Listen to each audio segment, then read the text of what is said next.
Okay, everybody, hello, and welcome to another episode of Dental Disruptors Podcast. My name is Jake Larson, your host. I got my co-host with me, Clint Barry, and we have an amazing guest with us who's become a good friend of ours. And she's been, if there's anyone that's more busy than Emily, I would love to meet that person. So we are very, very grateful for Emily for taking a few minutes with us today. She's got a rapidly growing software company. She's a mother of, I think, two, correct me if I'm wrong, Emily, and does so much. So Emily, thank you so much for taking some time with us. We're really excited to have you on today.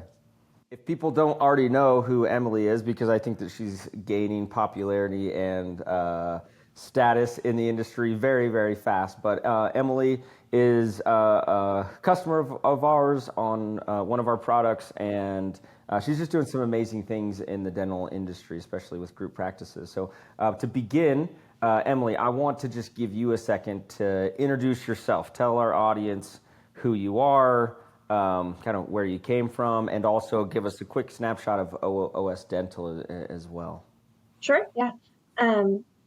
So, like Jake mentioned, my name's Emily. I'm the CEO and co-founder of OSDental. I've been in the dental industry for over 10 years. I started out as a dental accountant at a public CPA firm working with group practices and DSOs. And then I went on during COVID to work for a DSO as the VP of accounting and finance. And I met my business partner there, who was the CFO, and our VP of sales was the director of finance, and the list goes on. But we were doing a lot around data validation, data migration and aggregation at that DSO to bring data from the accounting department to operations and the clinical data to accounting and vice versa. And we ended up implementing a data warehouse. And then when we decided to leave and start OS, we just felt like there had to be a better way for dental groups, especially in the smaller mid-market level, to gather their data and aggregate their data in a more efficient, cost-effective way than implementing a data warehouse. We had just seen that there was barriers to data aggregation all across the dental industry, and people didn't have great visibility and oftentimes lacked either the technical knowledge to obtain it or the financial ability to pay for implementing something like a data warehouse. And so that's really how OSDental was started and created. And so we're a SaaS platform that aggregates all of their data for dental groups and DSOs and puts it in a easy to view and understand dashboard. Love it. I want to point something out though, Jake. When she says all their data, she doesn't mean just the practice management data. She actually, at OSDental, one thing that I think is really unique there is they pull all the financial data. That's why it's like really cool to me, is because they're pulling other sources as well. And I just think that's so awesome. It's a differentiator from, previous, more analytics companies that have existed for a while don't often do that. Yeah, we pull finance data, PMS data, marketing, payroll, call data, imaging data, really any disparate. That's awesome. Groups.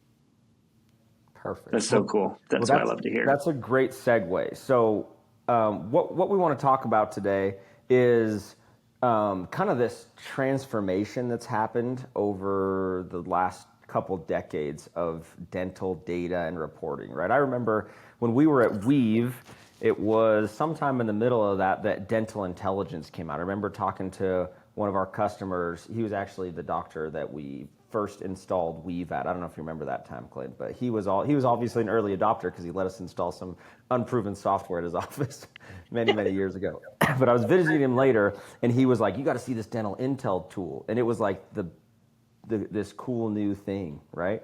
But that was how many years ago, and that has evolved and become much more mature, I guess we could say.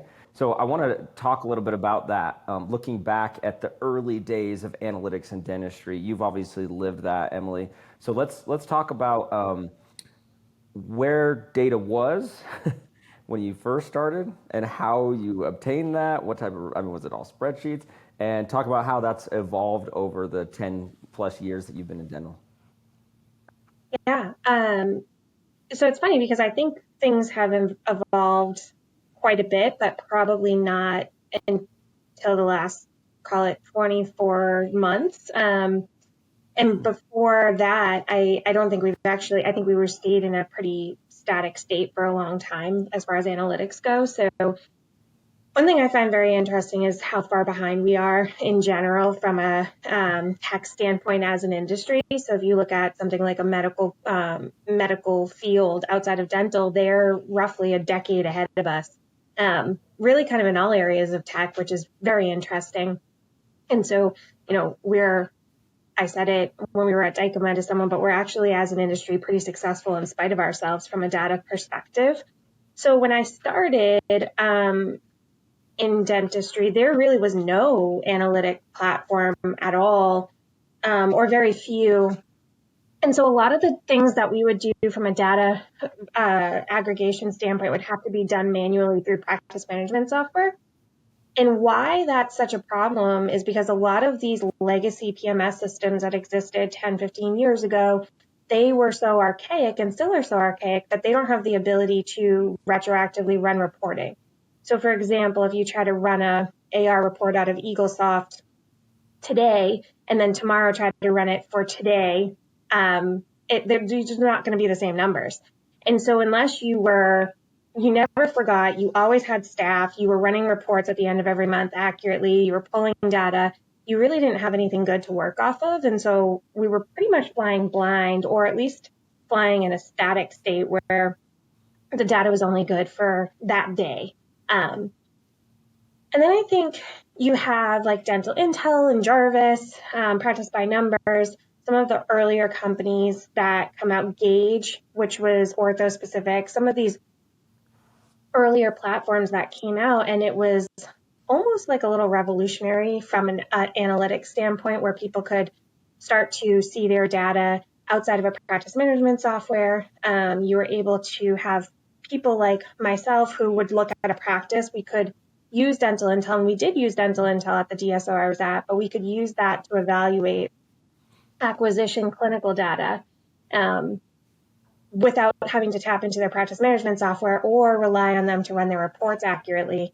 And so I think that made a big impact on the industry, but we were still lacking really every other source. So finance especially, most groups don't have any visibility on it, because in order to use a platform like QuickBooks or Sage or NetSuite, you need to basically be an accountant or a bookkeeper to understand how to pull that data. And so we've never, as an industry, really had good financial visibility outside of the finance team, unless you're doing something manual in Excel. And then again, it takes a ton of time and is usually not accurate by the time you present it.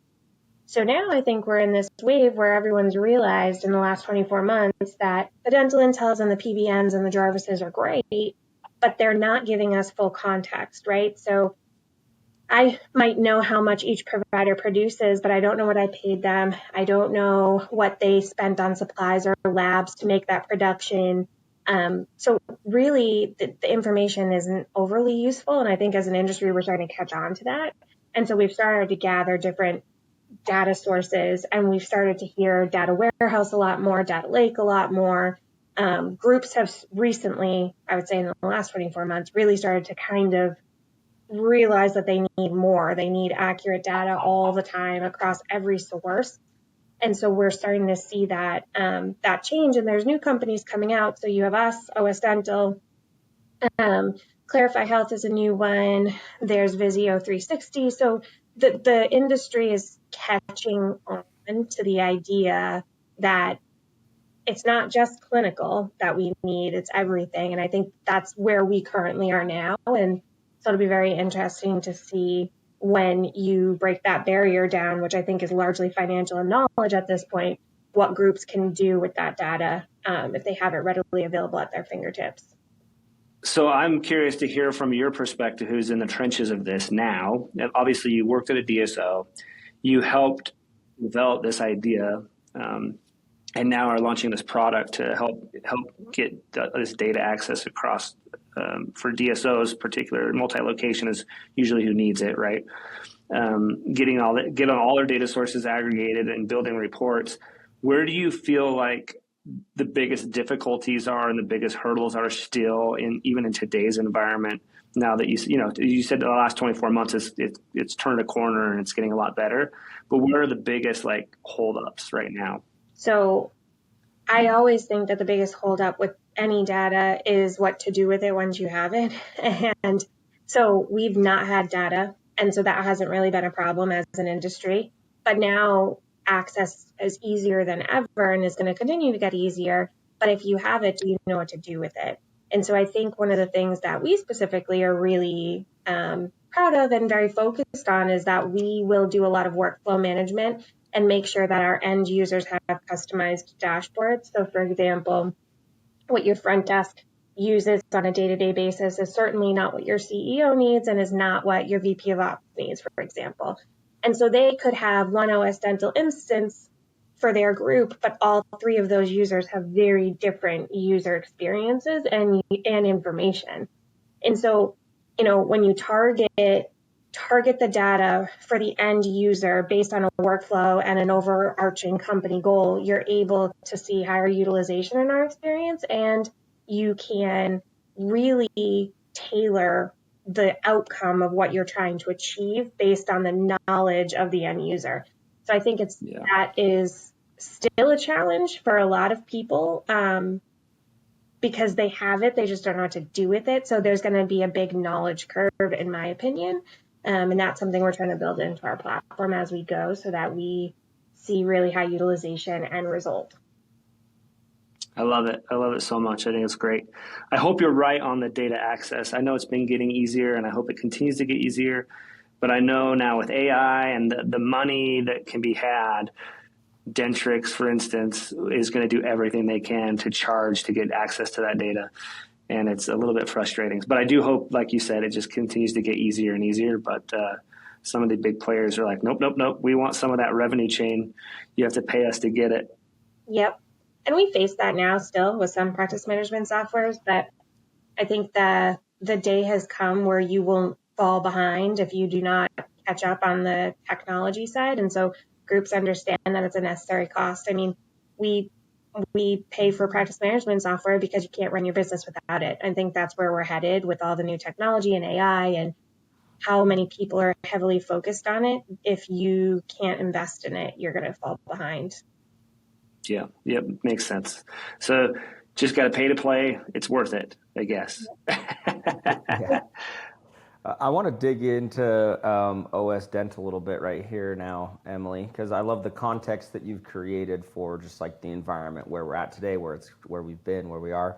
And you mentioned some of the other players out there. If you don't mind, kind of give us a little bit of some insight into OSDental's kind of mission. What makes you different? What can OSDental do that maybe some of the competitors don't, or what do you do better? Just give us a little insight into what's going on at OSDental. So we feel very strongly at OSDental that you can grow your top line and your bottom line while making your patients healthier, and that's our overarching mission for people. I think a lot of the industry thinks that those have to be exclusive, and they don't need to be. You can do both of those things at the same time. And so that's one of the things that we really focus on when we create our boards is how can we look at the data to isolate opportunity to make patients healthier and drive production and drive your bottom line, your EBITDA, and all of those things. And so a lot of the things we look at is, for example, reappointment rates, unaccepted treatment cases, all sorts of different data. And then we isolate the financial impact of those things, but never something that's unnecessary for the patient, right? And so we look at all the opportunities that are left on the table a lot of times. And then we also look at a lot of, my entire team essentially is finance driven or finance people that started in finance that are now doing different things. And so that's always in the back of our mind. And we really focus heavily on it. We've like I said, we've customized our end users so that you don't get analysis paralysis where you have all of this data in front of you and it's not applicable to you. And I think that that's proven to be really successful. And then a couple other things that really differentiate us is we are very focused on data validation. And I do think that that's one of the areas that we've, as an industry, really struggled on with existing platforms. We will validate all of our data to the penny before it leaves QA for every single client. I have a client right now that's been in QA for, I think, 10 days, and they're $32 off on one adjustment code, and Daniel won't pass it through. So I am frustrated with that because I would like the revenue, but I understand and I'm happy that we're getting it to that point. So that's definitely a differentiator for us. And we validate it based on the original source of the document, meaning how you should run a net production report or how you should run an AR report. But then we also ask our clients to run it the way they are used to seeing it so that if they vary in how they run their report, we make sure it ties to what they're looking at. So that's a big differentiator for us. And then we just offer unlimited customization. And I think that's really important because that saying where if you've seen 100 DSOs, you've seen one DSO, there's never, they're all different. Everyone is very different, and we can't create a platform that is uniform for everyone because it will not be effective. And so we customize based on specialty. We can customize based on KPI definition, based on provider type, really kind of any sort of customization they want from the most granular level. And so those are the things, some of the differentiators for us and some of the things that we're doing with different groups. I hope that people recognize the value that she's presenting here. Like, for so long, I've heard with just the standard analytics providers where people just get frustrated because the data is wrong or they can't trust the data. I even did a poll once on LinkedIn and I asked people, like, what percentage of the time are you double checking? And it was, nobody was like, I trust it completely, right? And what Emily is saying is that she and her team are making sure that that data is something that you can trust, because what good is data to make decisions if the data isn't right? You know, that could almost be worse. So it's a major lift to do that work. It is a lot of work and a lot of time. So I just want to highlight that level of support and customer service is, it shouldn't be, it needs to be given the value that it is. And kudos to you guys for investing in that, because that's really awesome. It just shows that you're a true partner for your customers, making sure they're taken care of. I just spoke or did a breakout session at Dykema, and I asked the audience who used an analytics tool, and there was probably 100 people in the room, and almost everyone raised their hand. And I asked them who trusts their data and who thinks that all of their data ties to the practice management software or their other platforms. And almost no one raised their hands. A couple people did. But when I asked them why it didn't tie, almost unanimously the answer was, my analytics provider tells me it's a syncing problem. And I was standing on stage and I said, it's not a syncing problem, guys. I run one. It's not a syncing problem. It's a definition problem. And I think a lot of the definitions we use need to be customized for groups, because if not, your data will never tie because it's just not pulling it the way you look at it. And so we really focus on that. And we just think that if it's not going to be validated, it is a lot of upfront work for us. And I think people do get a little bit frustrated during integration because sometimes it does take so long. But I would rather it take a little bit longer and have them stay on the platform, because if it doesn't tie for them ever, in 3 months, they're just going to leave. And so we just think it's very important. Yeah, that's awesome. I mean, and she mentioned the breakout session at Dykema. I just have to call out that Jake and I went to that breakout session, and it was incredible. So if anyone here gets a chance to hear Emily at a conference, I don't know if you're going to make the rounds again ever, Emily, but it was so good. So yeah, definitely go and try and hear her speak if you get the chance. And we can vouch that what she's saying is true. I think you are more generous, Emily. I don't think anybody said that their data, maybe like 1 out of 100. Yeah. Awesome. Well, so let's talk a little bit about the future then. Let's look ahead. What are you seeing as as the landscape of analytics continues to mature and the tools become better, and more groups like OSDental continue to kind of raise the bar as to what the industry should expect from their providers. Yeah, I mean, so one of the things at least we're very focused on, and I'm hoping the industry catches on with us and follows suit, is how you can use your data to predict future outcomes and to quantify opportunity. And so I think, right now where we are is still relatively archaic and we are catching up, but a lot of it's, so we're in the validate the data, aggregate the data, and then figure out what to do with it. But once we've nailed those down as an industry, I think what's going to start to happen is people are going to start to want to understand how they can use it to propel their companies forward in the future and start using it to, like I said, predict those outcomes and quantify the opportunity there on a dollar value perspective, because I think that's going to allow them to get a lot more granular. We're starting to do that with some of our more data sophisticated clients, I would say. So we're doing a lot of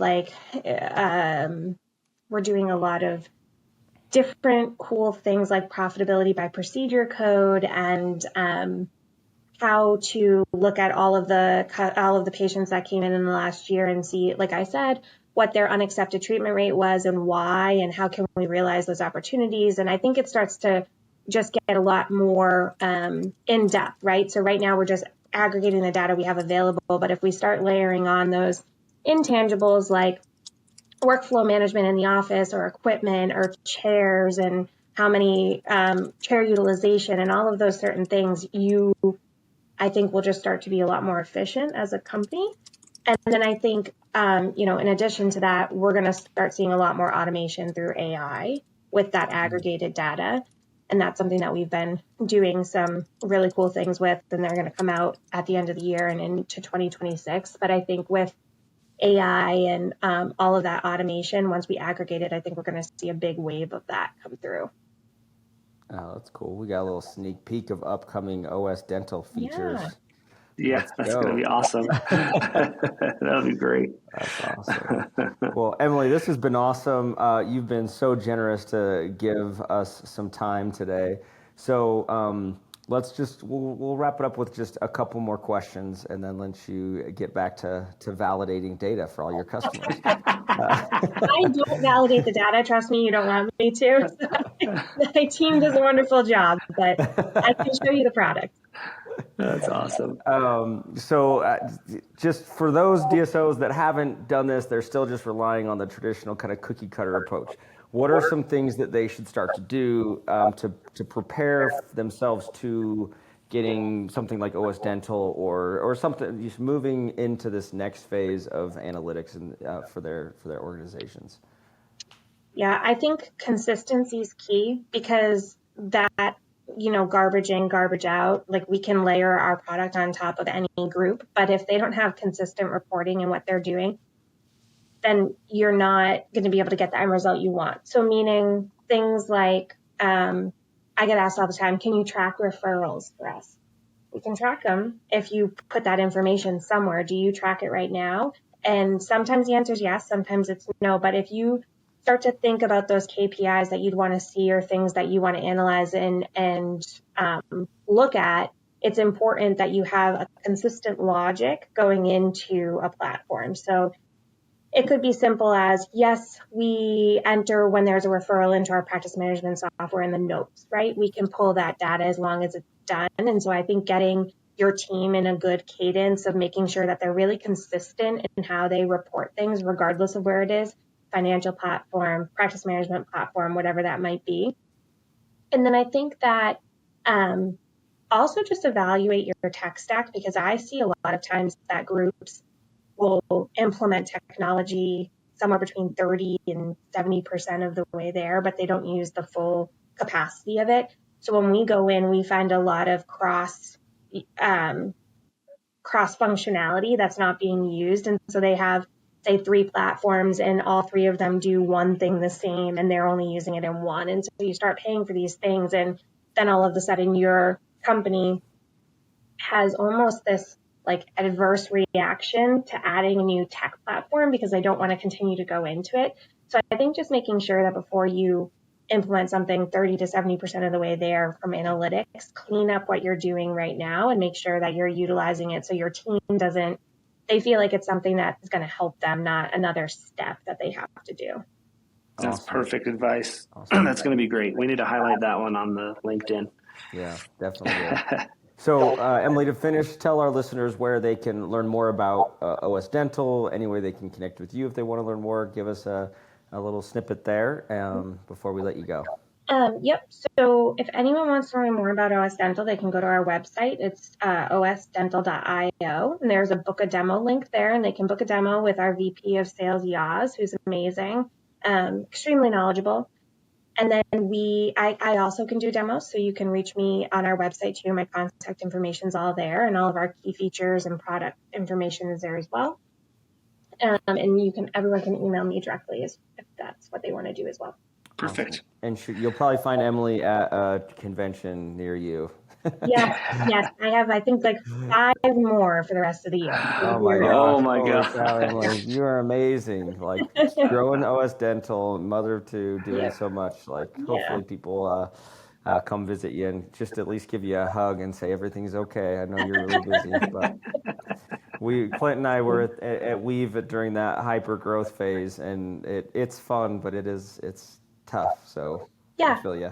It's hard, but it's nice to do something that you know is worth it. So it's good. Yeah. Awesome. Well, thank you, Emily, so much for joining us. This has been awesome. Thank you, everyone, for listening. Until next time. Thank you.